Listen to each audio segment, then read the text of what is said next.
খুব ভালো করেই বুঝতে পারে, কিন্তু যে মানুষটার সত্যতা ও সততা এতটাই গ্রহণযোগ্য, যে নেতৃত্ব ও উত্তম চরিত্রের সর্বোত্তম দৃষ্টান্ত, তার বিরুদ্ধে কী বা করার আছে তাদের? বাপ-দাদার ইতিহাসে তার কোনো উপমা বা নমুনা তাদের জানা ছিল না। এমন পরিস্থিতিতে তাদের কী করার থাকতে পারে, এসব নিয়ে তারা ভীষণ দুশ্চিন্তায় পড়ে যায়, দিশেহারা হয়ে পড়ে, এবং হওয়াটাই ছিল স্বাভাবিক। অনেক চিন্তাভাবনার পর একটা উপায় তাদের মাথায় আসে। তারা ঠিক করে নবীজির চাচা আবু তালিবের কাছে গিয়ে বলবে তিনি যেন তার ভাতিজাকে ফেরান। কথাগুলো খুব সাজিয়ে গুছিয়ে উপস্থাপন করতে হবে। প্রয়োজনে সম্মান, মর্যাদা ও বাস্তবতার দোহাই দিয়ে বলতে হবে, উপাস্যদের পরিহার করা যে আহ্বান, তাদের উপকার ও ক্ষমতা অস্বীকার করার যে বক্তব্য, এসব নিঃসন্দেহে নিকৃষ্ট গালি ও চরম অপমানের মতো। শুধু তাই নয়, এতে আমাদের পূর্বপুরুষদেরও তুচ্ছতাচ্ছিল্য করা হচ্ছে, তাদের ভ্রান্ত ধর্মের অনুসারী বলা হচ্ছে।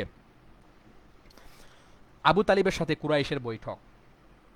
ইবনে ইসহাক বলেন, কুরাইশদের নেতৃস্থানীয় কয়েকজন আবু তালিবের কাছে গিয়ে বলে, আবু তালিব, তোমার ভাতিজা আমাদের উপাস্যকে হেয় করেছে, ধর্মের নিন্দা করেছে, জ্ঞানীদেরকে নির্বোধ বলেছে, পূর্বপুরুষদের পথভ্রষ্ট বলেছে।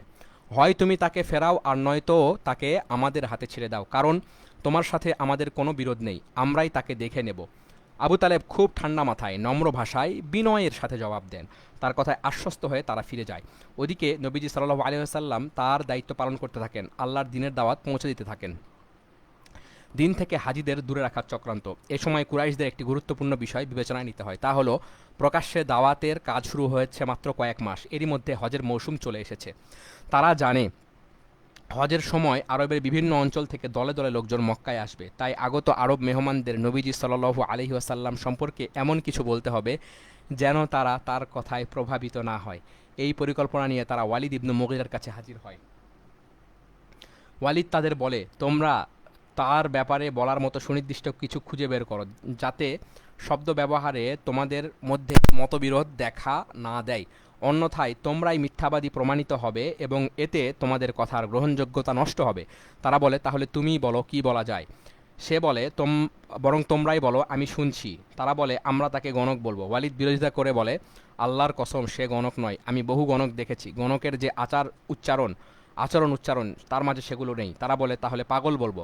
পুনরায় ওয়ালিদের জবাব, সে পাগলও নয়, আমরা তো জীবনে কম পাগল দেখিনি। পাগলামির যে আলামত, সেসব তার মাঝে একটুও নেই।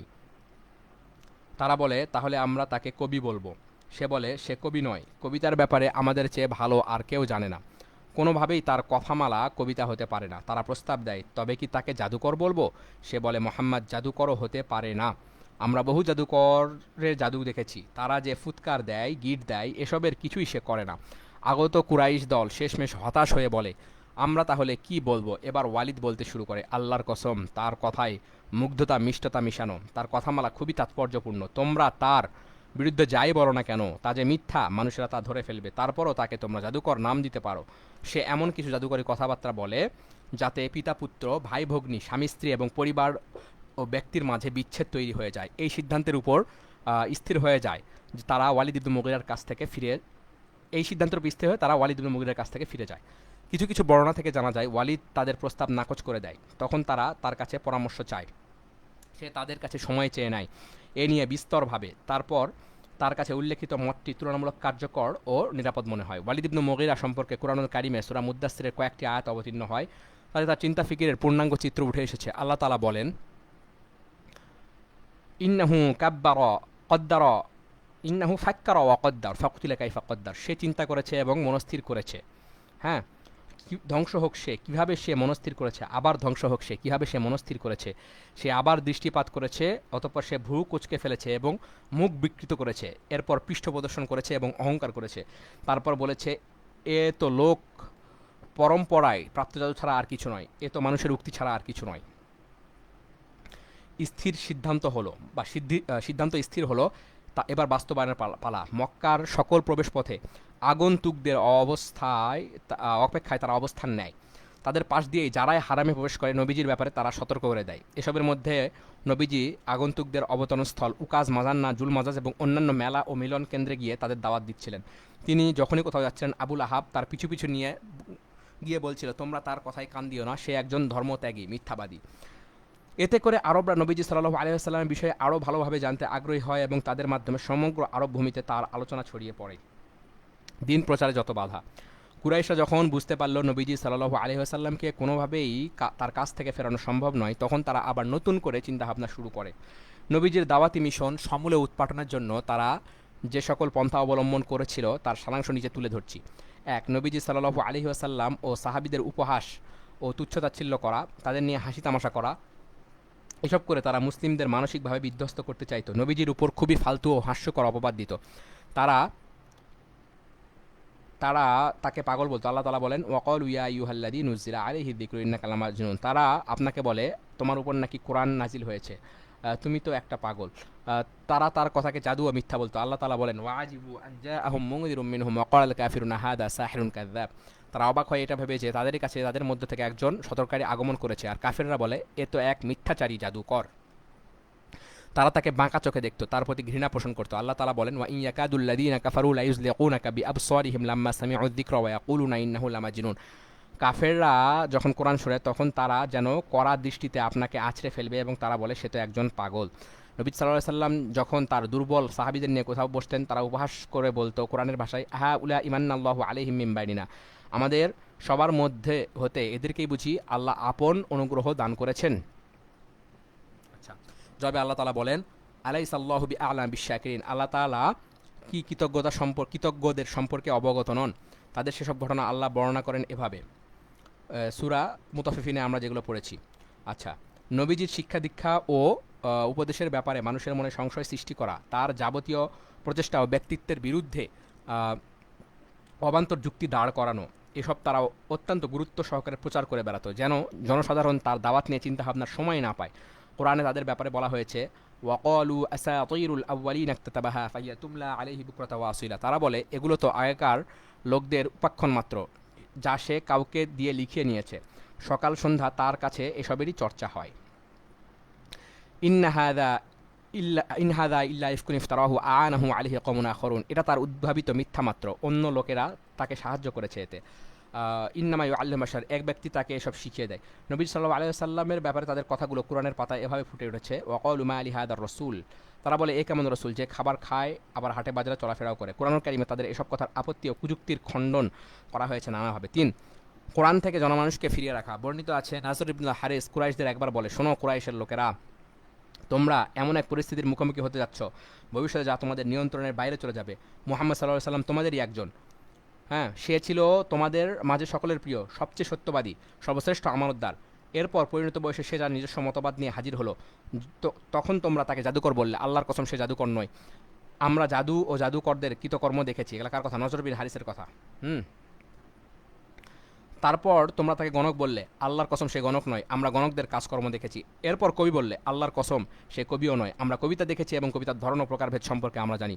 তারপর বললে পাগল। আল্লাহর কসম সে পাগল নয়, আমরা পাগলদের পাগলামি দেখেছি, তবে তার মাঝে এ ধরনের কোনো লক্ষণ দেখতে পাইনি। শোনো আমার কুরাইশের ভাইরা, নিজেদের কি গতি হবে তা নিয়ে ভাবো। আল্লাহর কসম তোমাদের উপর বিশাল কিছু নেমে এসেছে।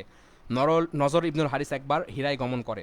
সেখান থেকে সে পারস্যের রাজাদের গল্প এবং বাদশাহ রুস্তম ও ইসফানদিয়ারের কাহিনী জেনে আসে। এরপর যখনই নবীজি কোনো মজলিসে জিকিরের পুরস্কার এবং আল্লাহ তাআলার অবাধ্যতার পরিণতি নিয়ে আলোচনা করতেন, সেখানে হাজির হয়ে বলতো, আল্লাহর কসম মুহাম্মদ কিছুতেই আমার চেয়ে ভালো গল্প বলতে পারবে না। এরপর সে পারস্যের রাজা বাদশাহ রুস্তম ও ইসফানদিয়ারের কাহিনী শুরু করে দেয় আর লোকদের জিজ্ঞেস করে, তোমরাই বলো মুহাম্মাদের গল্প কি আমার গল্পের চেয়ে ভালো? নাউজুবিল্লাহ। নজর কয়েকজন দাসী কিনে এনেছিল। এরপর যখনই সে বুঝতে পারত নবীজির প্রতি কেউ আকৃষ্ট হচ্ছে, তখন সে একটা দাসী ওই ব্যক্তির পিছনে লেলিয়ে দিত। দাসীটি তাকে পানাহার, গান বাজনা আর খেলতামাশায় মজিয়ে রাখতো, যেন ইসলামের প্রতি কোনো আকর্ষণ তার হৃদয়ে অবশিষ্ট না থাকে। এ প্রসঙ্গে আল্লাহ তাআলা বলেছেন, মাইয়াশতারি লাহওয়াল হাদিস লিউদিল্লাহ। হ্যাঁ, 4 নম্বর হচ্ছে গোজামিলের চেষ্টা। তারা নবীজিকে প্রস্তাব দিল ইসলাম ও জাহিলিয়াতের মাঝে সমন্বয় সাধন করতে হবে, অর্থাৎ মুশরিকরা তাদের কিছু ধর্মীয় রীতি ত্যাগ করবে, আবার নবীজিও ইসলামের কিছু বিধান ছেড়ে দেবেন। আল্লাহ তাআলা এই প্রসঙ্গে বলেন, ওয়াদ্দু লাউ তুদহিনু ফায়ুদহিনুন, অর্থাৎ তারা চায় যদি আপনি নমনীয় হন তবে তারাও নমনীয় হবে।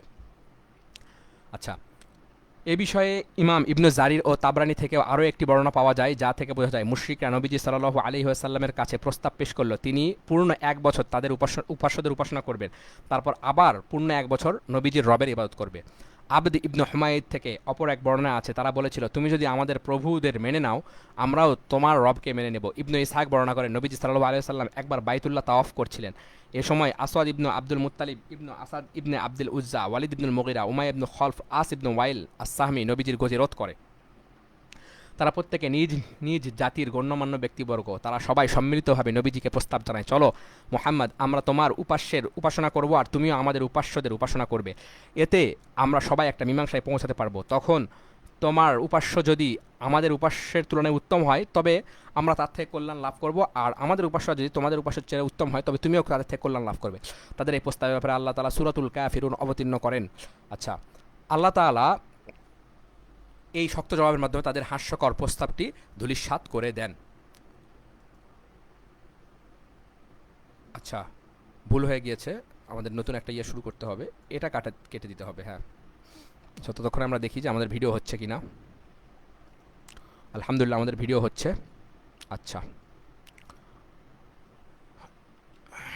নতুন পিডিএফটা ওপেন করে ফেলি আল্লাহর নাম নিয়ে। আসসালাতু ওয়াসসালামু আলাইকা সাইয়্যিদি ইয়া রাসূলুল্লাহ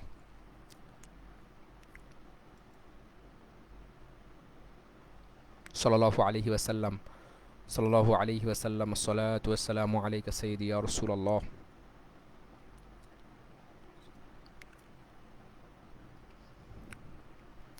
সাল্লাল্লাহু আলাইহি ওয়াসাল্লাম, সাল্লাল্লাহু আলাইহি ওয়াসাল্লাম।